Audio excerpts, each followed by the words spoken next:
Help TV Show is a platform for our women's only support group. HELP stands for Honest, Encouraging, Loving Practices.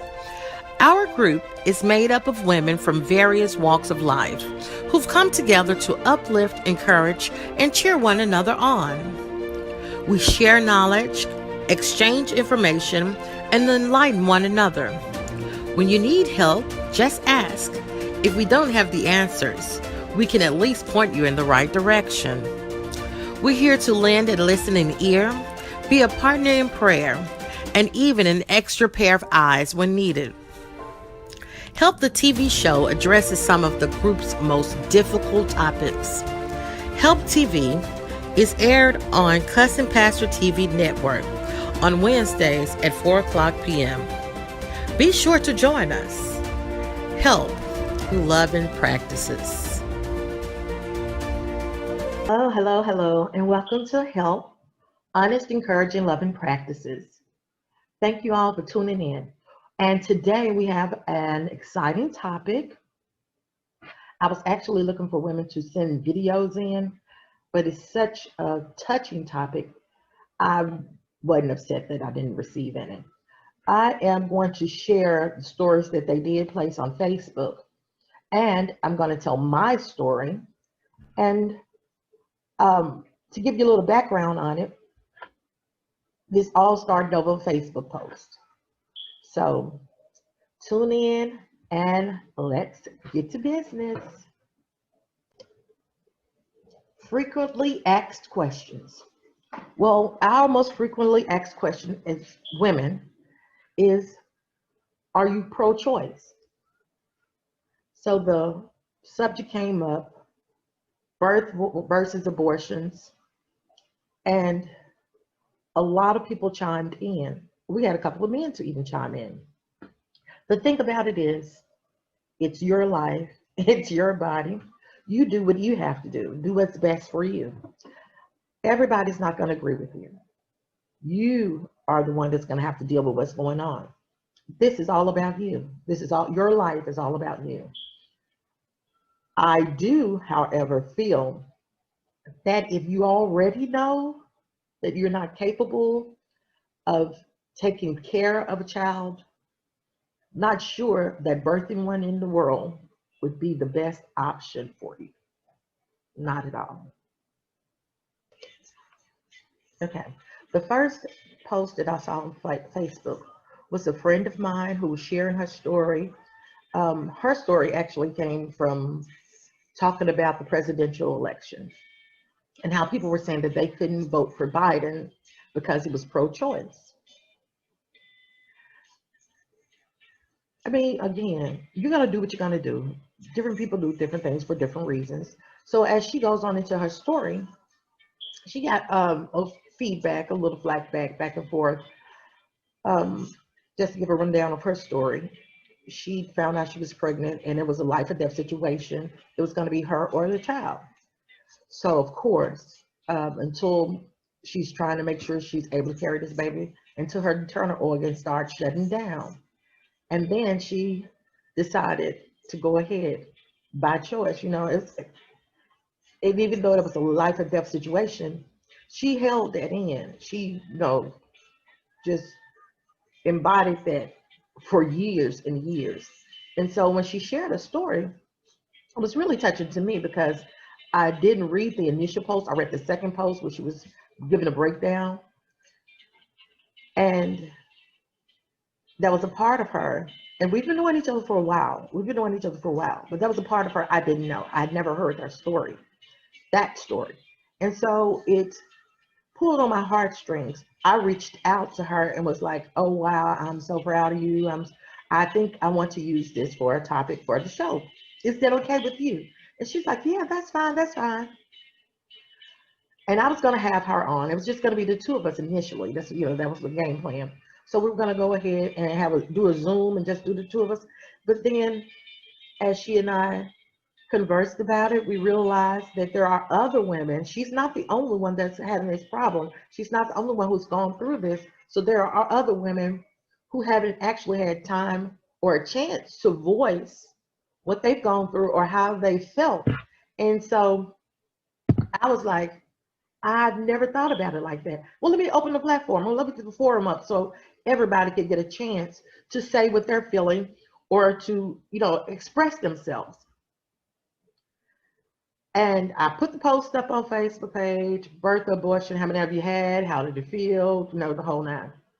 I got a lot of feedback, and I appreciate everybody that chimed in. But I have 3 children, and I've had a miscarriage, and I had stories that don't even pertain to me about this subject that need to be shared. My first instance, um, and everybody don't know this part about me.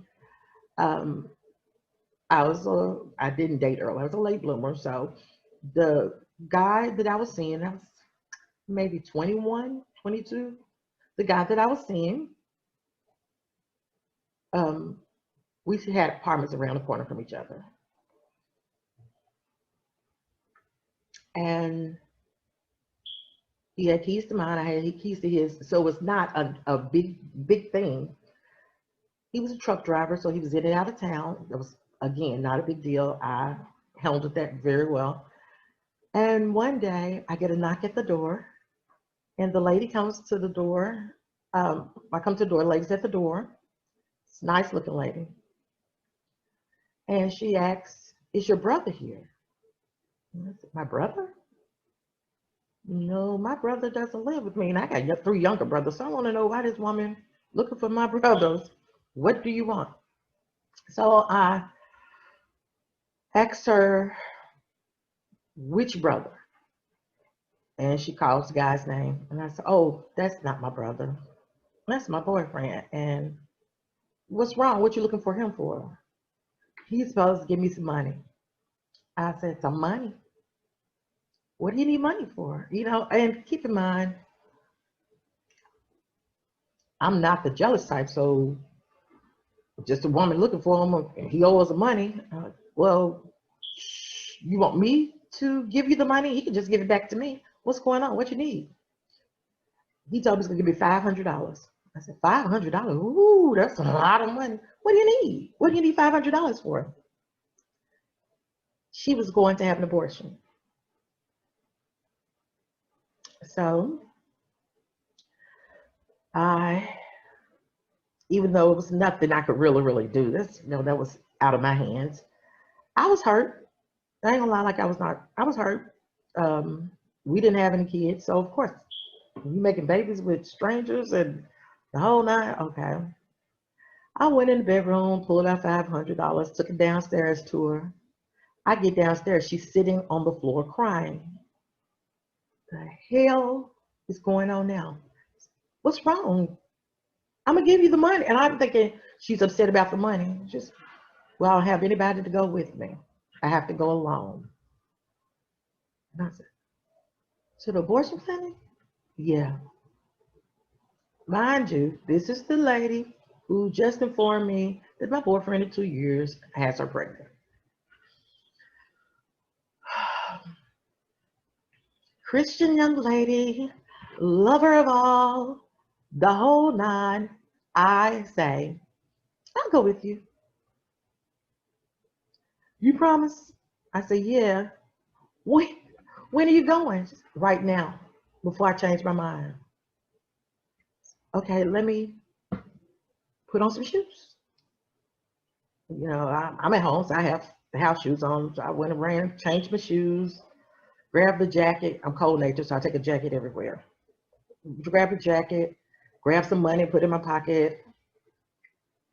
Oh my gosh, grab my little cell phone. This is like cell phones. I'm going to talk about how they look back then. But I'm still nervous because now I'm like, she doesn't know me from Sam. Is this a setup? I'm like, oh Lord, what am I doing? We get in the car. She knew exactly where she was going.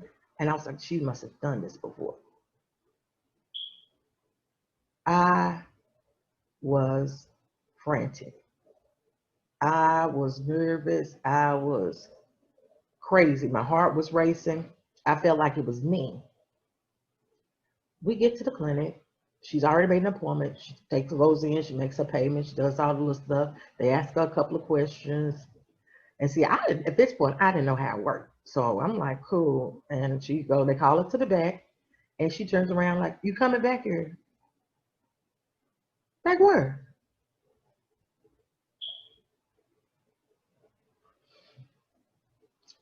Um, yeah. I just want you to come back and hold my hand. I'm like, are they gonna let me back there? And the lady's like, she can have one person back here with us, usually the baby's dad, and such, blah, blah, blah, blah, blah. Oh, all of me just melted because, again, I've never seen her. I hadn't even seen her in passing. I did not know her. I go back, hold her hand. They perform the abortion. You hear the suction, you hear the clumps, and everything going through. I'm tense, I'm hurting, I'm crying. I had never, still to this day, I had never experienced anything like that. And it was crazy because who would be dependent upon a complete stranger for this extremely important situation in your life? So afterwards, we're sitting there, and I was like, you want me to drive back? Because there was a lot going on. And she was like, yeah. So in the car, complete silence. We ride back to Memphis. I go to my house. I don't know where she lives, so I couldn't take her home. So I was just sitting there, and I was like, you want to lay on the couch for a minute? Because, again, my grandma says that hunt side of me that's so kind and loving, but I was outdone. And so she stayed there overnight. She got up the next morning. I was getting ready for work. She left. And she was like, thank you. I said, you're welcome. I don't know how she made it through that experience. I don't think I could. I don't know what I would have done if I was in her shoes.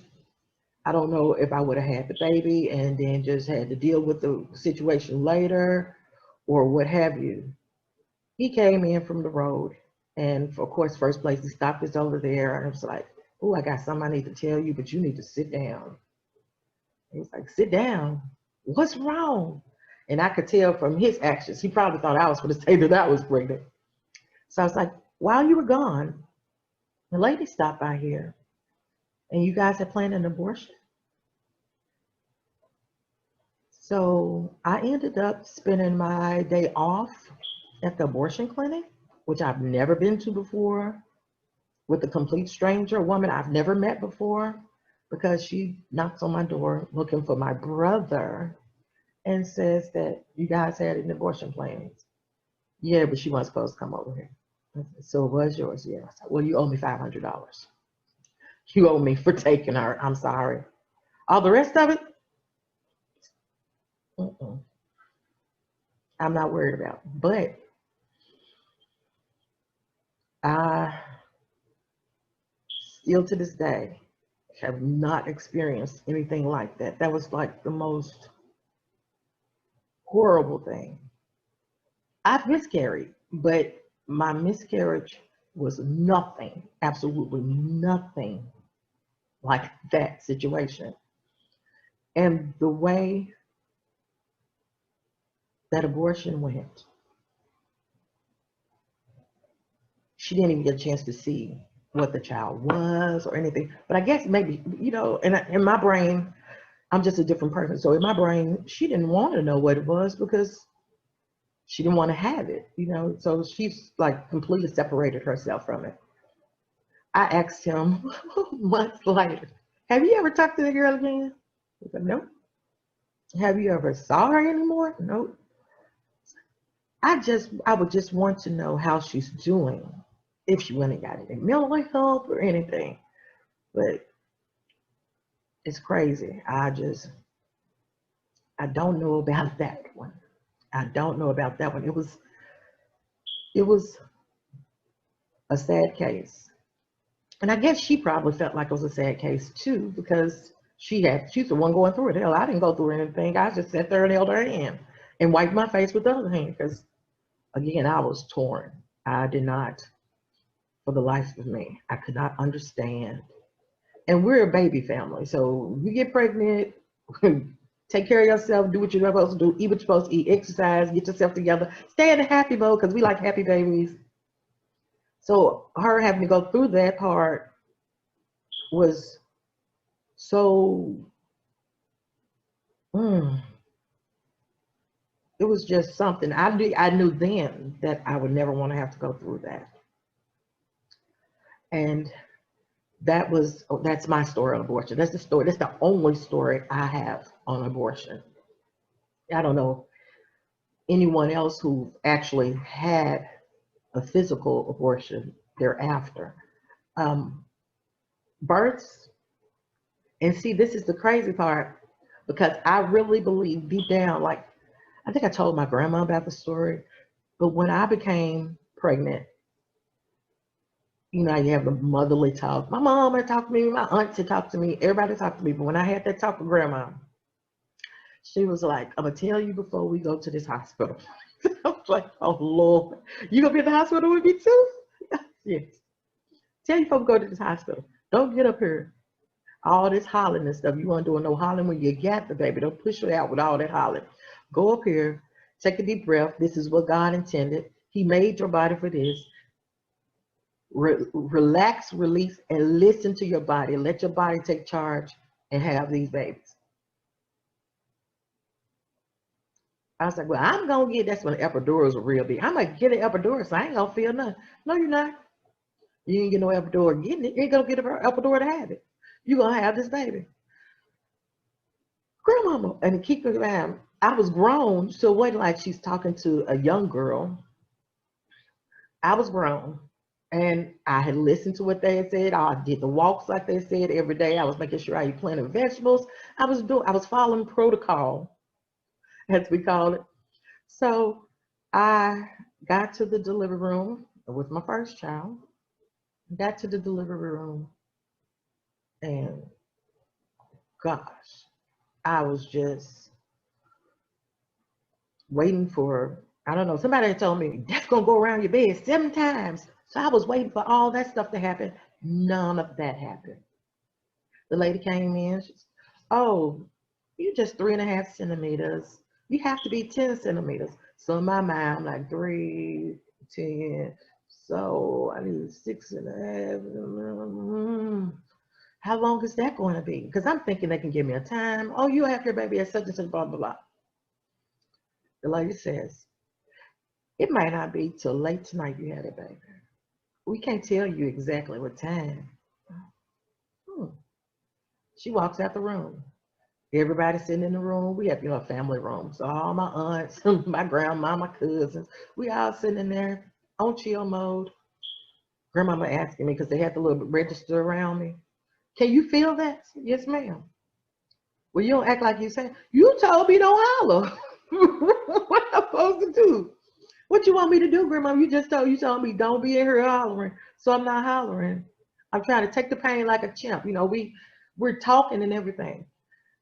One of my aunts said she was hungry. Grandma never got in the car, went to the store. They went to Burger King. I was at the Med. They went to Burger King. You all know where Burger King is, right on Union. I had had my baby by the time they made it back. 15 minutes of labor, good strong pains, good strong pushing. He was here. And when they had him in the bassinet, everybody was laughing because we had already picked the name for him. My great uncle named him. So we were already sitting there and they was calling him and he was lifting his head up. And grandmama said, look at that baby holding his head up. He ain't even supposed to be opening his eyes. He was holding his head up and batting his eyes, trying to focus. And we were laughing because I was like, oh, okay. So easy labor, easy pregnancy, no complications. I keep in mind I didn't find out I was pregnant with him until I was like 6 months. So I only had like 3 months of real pregnancy. And then The second one, oh, that's a story in itself. But the pregnancy, I couldn't eat any junk food. I couldn't eat any fast food. I couldn't eat anything that wasn't cooked on the stove in front of me. I don't know. To this day, that boy likes to cook. He loves to cook. That's it. If he get a job, now he'll work somewhere else if he ain't got no choice. But his preference is to have a cooking job, somewhere cooking. He went to Lacole Culinary before it went out of business, but he likes to cook to this day. Now that third one, we were in there. We were at the house. My water broke. We made it to the hospital. We went in, and the lady said, "Your water broke, but you're not in labor. But we're gonna keep you because your water broke." Okay. Well, we'll set a time, and you could arrange for everybody to come and blah blah blah. Okay. So we set a time for everybody to come, and we're gonna go ahead because my water's broke, so they're gonna have to take the baby. Her dad was up there freaking out. The boys were there, so they were downstairs. Her dad was up there freaking out. He was like, I think this is false alarm. They said the baby ain't coming in January. It is November, so I think we need to go home. Where your shoes at? Let's just go. Can't you just get up? I can't just get up and walk up out of here. What do you think I'm gonna do? No, I can't. I can't just leave the hospital. I'm gonna have a baby. I had one sharp pain. And I was like, yeah, that's it. And he's like, no, I went downstairs to check on the boys. Everybody I walked past, they hollering and screaming. You ain't doing none of that. I said, well, my grandmama said, don't do no hollering and screaming. So I'm not gonna make no whole lot of noise. That's not what's gonna happen. I'm not gonna do, it's not TV. I'm not gonna do that. Well, at least breathe like the folks breathing or something so I can know this is real. He called his mom. She comes. My mom comes. Oh gosh. By the time everybody get there, they put everybody out the room. And I'm just sitting there. I was like, okay, it's time, y'all. It's time, y'all. And he was like, what you mean? I was like, I said, have the baby. Why you say that? And the nurse walks in and I said, I think she's gonna come out. Uh, they said it'd be later on this evening before they get to you. I said, no, I think she's coming. Well, okay. Pop the little gloves. Hold your leg up. I held my leg up and we had a baby. So it was like no big nothing. So I don't know, with my births being so easy, I didn't know about the abortion time. So now I had read Tanya's story and I was like, I do. I need to come into my truth. I don't think there are very many people who've ever heard this, but it's a crazy thing when you have live births and have live living children, and then you have a miscarriage after the fact. It's a sad story. Um, and then, excuse me if I tear up a little bit. It's not that it's new, but it's touching. I mean, it takes me to a different place. So, like I said, had I not read Tanya's story, nobody'd ever know. Who cares? Nobody needs to know. There ain't nobody business.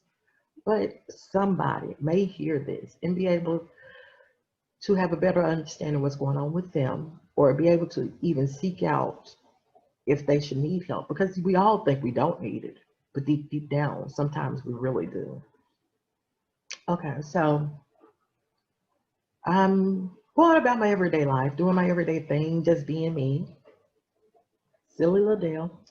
And one of my friend girls says, mm, come here. And I was like, yeah. And you know, I love a low cut tongue. Girl, your titties getting bigger. I said, stop looking at titties. But you know, I didn't think anything of it. You might need to get checked. We laugh off, girl, whatever, just later date, whatever. I want to get checked. Doc says, yes, we're expecting. I said, oh, shit. Oh, we have to do this. I'm getting everybody of age now. And I'm like, no, I fall back.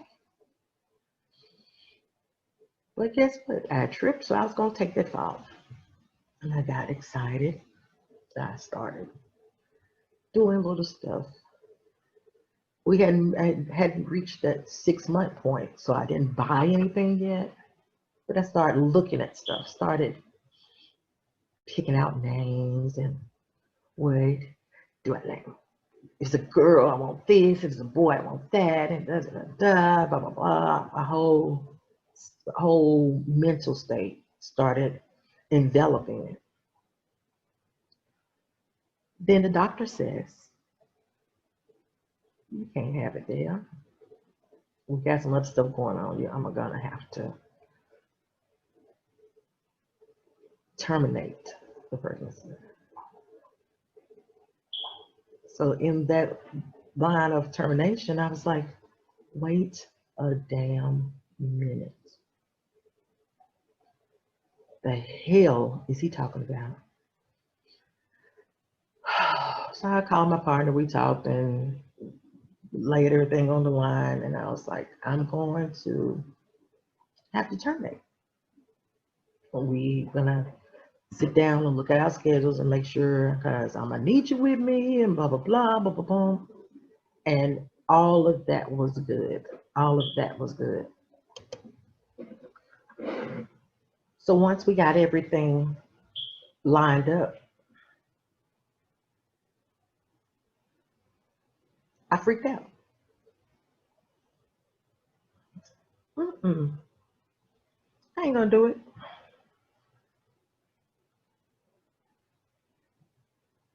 I've got the other children now. I did that. I raised them.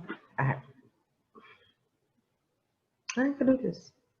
I just take care of the baby. Whatever be wrong with that, I just take care of it. Blah, blah, blah. And of course, my doctor, I love my doctor to death. Oh my gosh, I love him so much. His wife, I love her. And it's after hours, like 8 o'clock at night. And he calls. And he doesn't say Delphine for some odd reason. And he doesn't say the last name. He says daughter. Daughter, this is very important. I need you to come in. I said, no, I don't want to see you. I'll see you when I have it. Mm-mm. No, I need to talk to you. So whatever you are doing, stop right now and meet me. I need to talk to you. And I was like, okay. Oh God. So he explained the procedure to me, how the process was going to work, and it would not be on my medical records as an abortion. The whole I didn't give a damn about none of that part. I didn't. I cared less. I was upset that I was going through this at all. So a couple of days went by, and I could. Some days you feel movement, some days you don't. And every time you didn't feel a movement, I started freaking out, started freaking out. Well, we went on and made the appointment, and he explained how he was going to have to do some type of saline solution, and they wouldn't feel anything. He would actually make sure that I was okay. I'd be medicated so I wouldn't feel anything. They'll keep me in the hospital overnight, the whole nine, the whole serious process, the whole. I'm not hearing it. I'm still not hearing it. Still not hearing it. The longer you wait, the worse it'll be.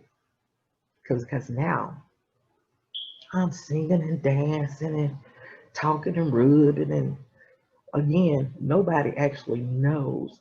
My mama, I walked past her and she popped me on the butt. Your booty getting big. Stop it. My sister like, what size bra you wear? I thought my boobs was bigger than yours. What size? So everybody was saying this stuff. And my cousin, she kept saying, oh my goodness, your skin's so pretty. Oh my goodness, your skin's so pretty. So everybody was picking up on it when I didn't want anybody to know anything. Now I'm like, I gotta get this taken care of. Gotta get this taken care of. Because my folks, you pregnant, we want to hold a baby. So that's just how it goes. Um, Time went on.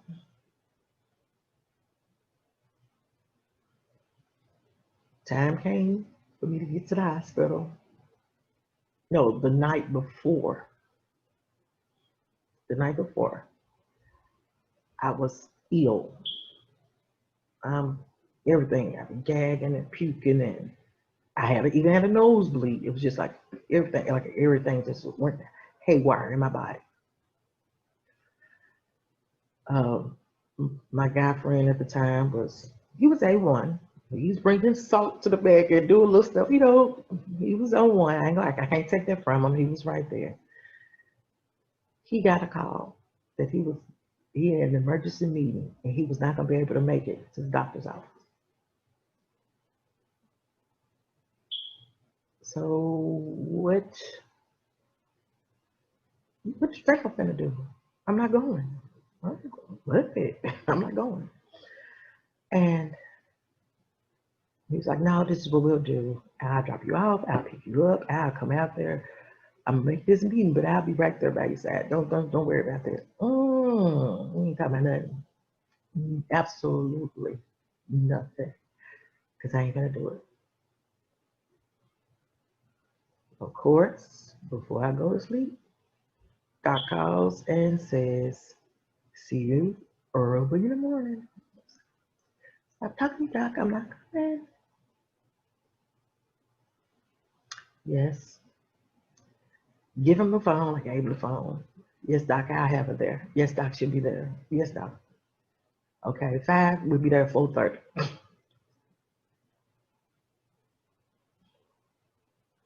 Again, I already wasn't feeling well. I had drunk all the ginger ale and Sprite you could think of. And I get to the hospital the next morning. He and I argued in the car the whole way. I broke down and cried. I'm not an avid crybaby. I will cry. Don't get me wrong. I will cry. I am a woman. I am sensitive to an extent. So we get there. We're holding hands, and he's rubbing my back, and we're just gonna do this. They put on the little Doppler to hear the heartbeat. There's no heartbeat. It's time for him to leave, and we just realized that the baby had no heartbeat. So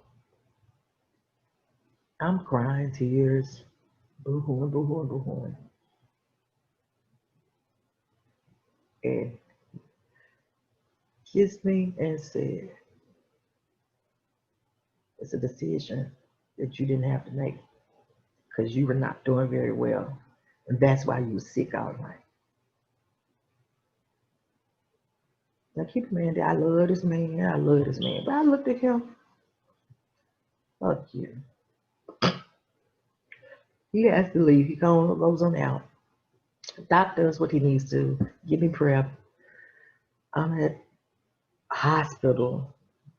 Everybody's rude. None of the nurses have bedside manner. I'm having to run back. I'm wanting to run back and forth to the bathroom, and they were like, "You can't get out the bed. You're on medication. You can't step out the bed. And we're gonna put your bedpan." I don't want a bedpan. I don't want a bedpan. So of course I'm texting. Now comes time for my surgery. They go in, I get the anesthesia, go back for the surgery, come back out. I was sitting there,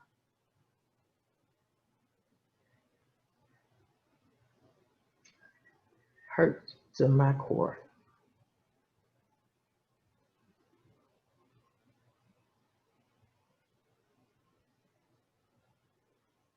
And sometimes it still hurts.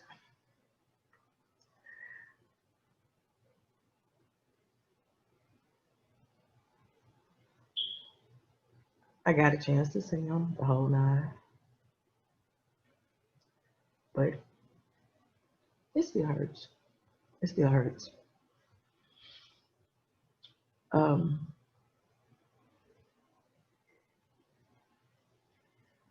so when we as women talk to one another and neglect telling some of the stories some of the experiences we had, it makes a difference because you don't know what people are going through. You don't know what they've been through. You don't know what their experiences are. And your story could help somebody. Like I think it was me, the doctors, dude, and maybe one girlfriend. The girlfriend that psyched me up to go get the test, I think she's the only one I ever really told. And it was like,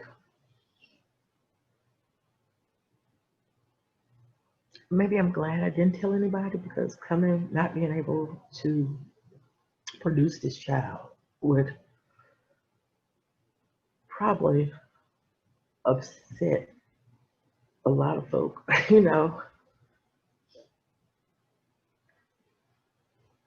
I sort of, pull back from everybody.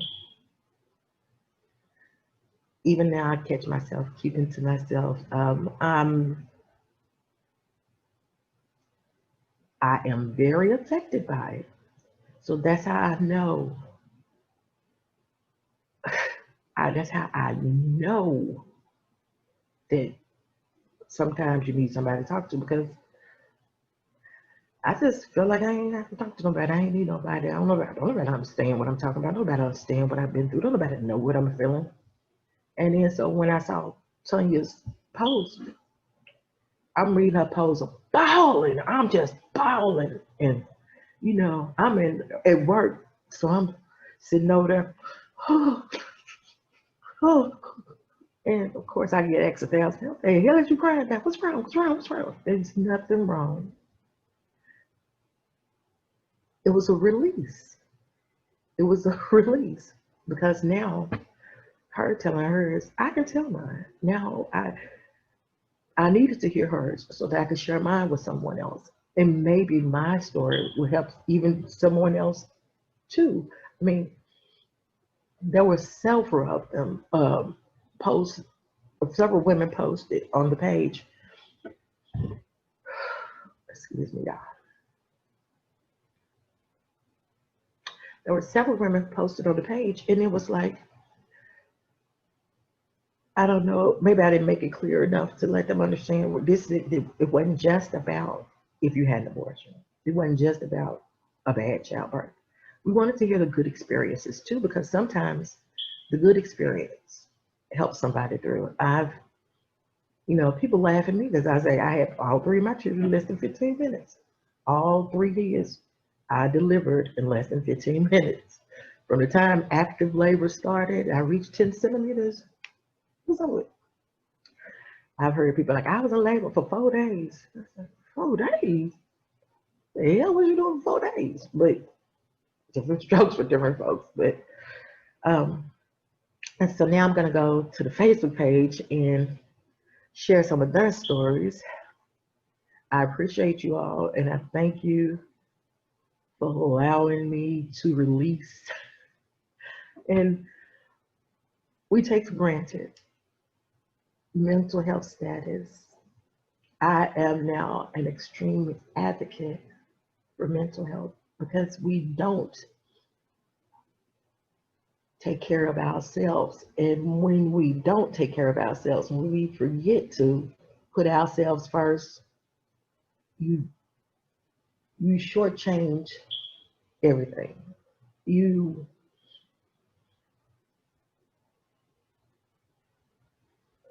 we're not in this alone, guys. That's what the group is all about. So that we can help one another. We can be on each other's side. We can talk to one another. Um, this group, and I know, like I have one lady on here. One lady on Facebook. She is an extreme comedian, and she doesn't even know it.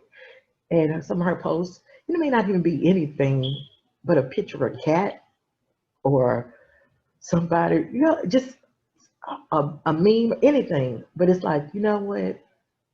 Even though I know you're going through, you took the time to try to make someone else feel a little bit better. And that's what we have to do to get through this. I mean, we're in the middle of a pandemic, and this is no joke. This is no joke. This is going to be the most trying time, one of the most trying times of all of our lives. And it's, for lack of other words, batshit crazy. Okay, I asked for women to send in their stories or to make a video. I was gonna collaborate some videos and put them up and do that. I had one lady I was supposed to call on Sunday evening, and Shayna, love you, Shayna, and I got sidetracked. I got a little business on the side, so I was trying to do some work. I thought I was gonna be able to catch her too, but it didn't quite work out that way. But nonetheless, we have one lady who says that she's not given birth or had an abortion, but she's pro-choice, and she wanted to know um, would her story make be any no be any good for what we're doing. Your story's great, and the thing is, and that's okay. Some people choose not to have children. Some people choose not to have abortions. Some people, but it's multifaceted. We need all. It takes all of us. It takes all of us, and so that's the big thing too. Um, Ashley said having an abortion wasn't hard, but raising them kids ain't no joke. That's how it is. It's that way. It's that way. Um, and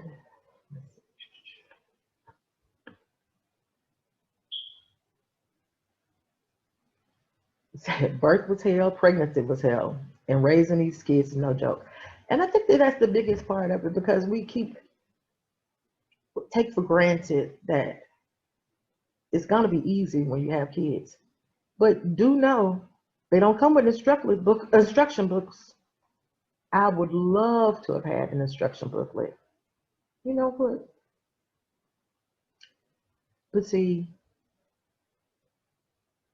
if you make an instruction booklet to tell folks how to raise their children, doesn't actually mean they're going to do that because people are different. And what I think is good or what I like to do or how I want to do it may not be the way everybody else wants to do it. So that's it.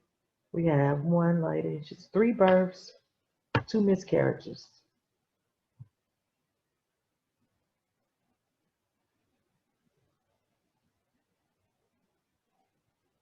She said she got the money order and went there to the abortion clinic. She was late, but it happened. Raising children hasn't been hard, but dealing with the families on the other side.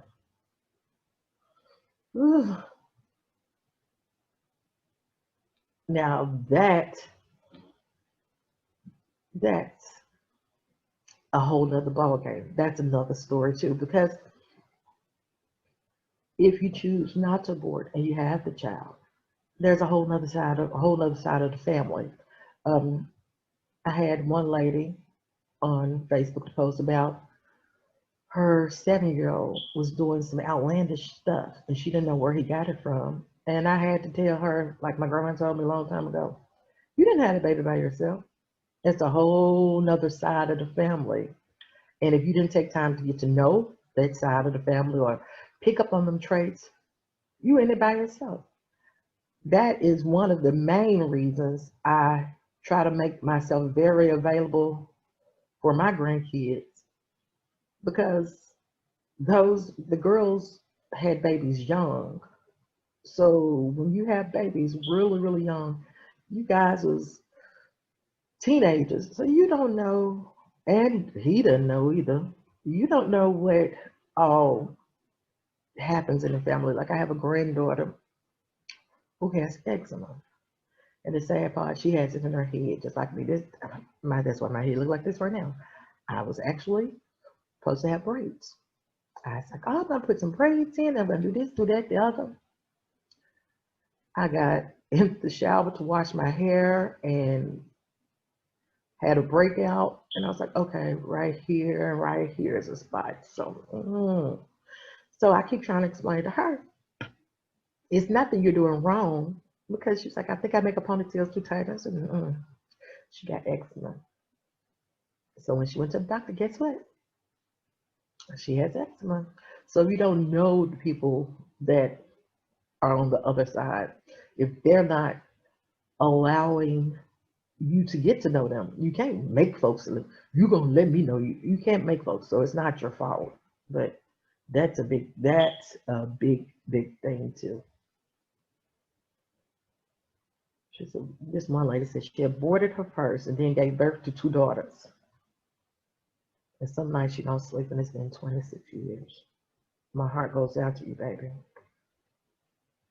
One lady said she regrets having an abortion. And I oftentimes think about that lady that I went to the clinic with. I wonder if she would have any serious regrets. Did she ever have any children? The whole nine.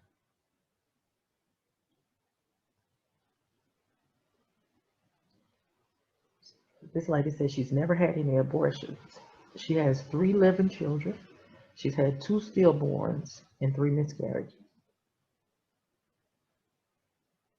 Oh, she said she wish she would have had them all over. Oh, that's so hard. I don't think I want any more. And like I said, she had an abortion about 12 years ago. It's the worst thing she ever done in her life. She almost lost her mind behind that. She had to pray her way back. She dreamed about the baby and had visions of the baby.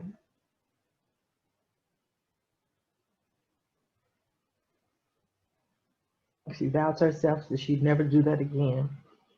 So you never know. I never understood why I did it because I was employed in college and making a career for myself.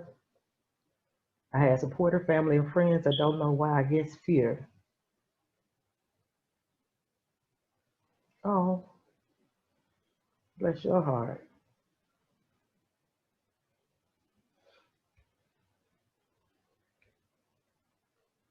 Wow. This lady said she had a C-section, a natural epidural, and an abortion.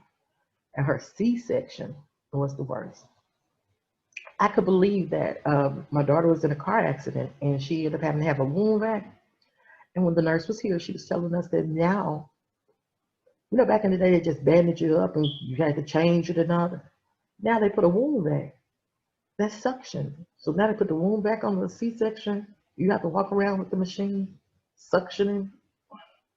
I guess it's a faster healing process, but I don't know. Well, like I say, abortion is much harder and emotional.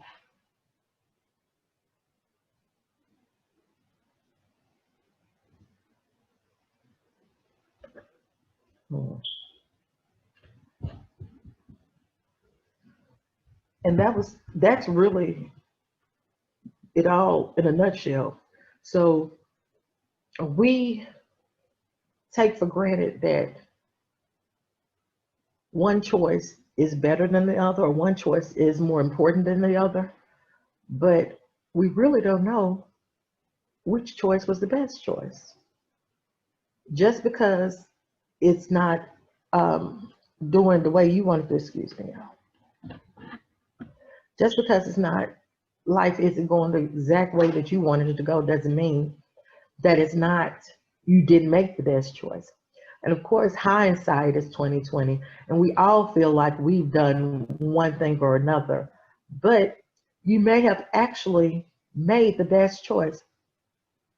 And what you did for you may have really been for you. I can't tell you have a house full of kids. I can't tell you that because I may not babysit. So how can I make a choice for someone else? I just can't see how that happens. Um, I can't tell you to have an abortion because I don't know how long you're going to be up at night crying about what happened, crying about your situation. So it would just wholeheartedly depend on you and making the best choice for yourself.